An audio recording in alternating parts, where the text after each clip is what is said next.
Hi there. So it's been a little while since we've done a video, and that's because I've been meeting myself coming and going. Um, Partially it's been the weather, and partially it's been this wonderful fence. The first thing that happened was I put up the fence, and I love it, love it, love it. But I've never been able to get the solar energizer to actually power this fence up. It's supposed to be electric. It's supposed to keep the groundhog and the rabbit and the deer out of the garden. But I've been working with tech support with this company for about 3 weeks now and have not found the solution yet. They are going to send me an upgrade of the actual solar energizer, and hopefully we can get this thing going. Now, what that means for me is that I haven't been able to plant my brassicas. That means my broccoli, cabbage, kale, collards, kohlrabi, that sort of thing. And that's because I don't dare do it. The groundhog will come in, even though there's a fence, he'll go under it. And he would easily eat all of those plants. That's a lot of plants. I think I've got about 20 of each of those that I'm planning on growing.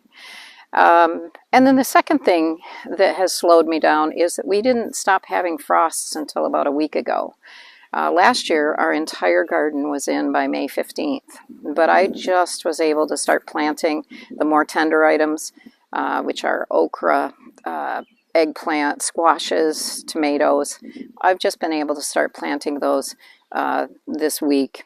Now they're all planted at home. This garden I do, extra, so it's when I have the chance. So this right here is 20 by 70, and it is pretty well planted now with the things that the groundhog doesn't like.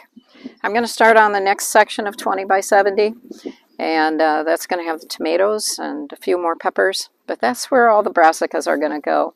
Now, that's not a good idea.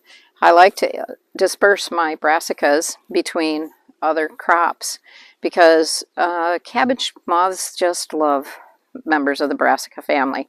And if you have all of them together, that causes a great deal more potential for cabbage worms.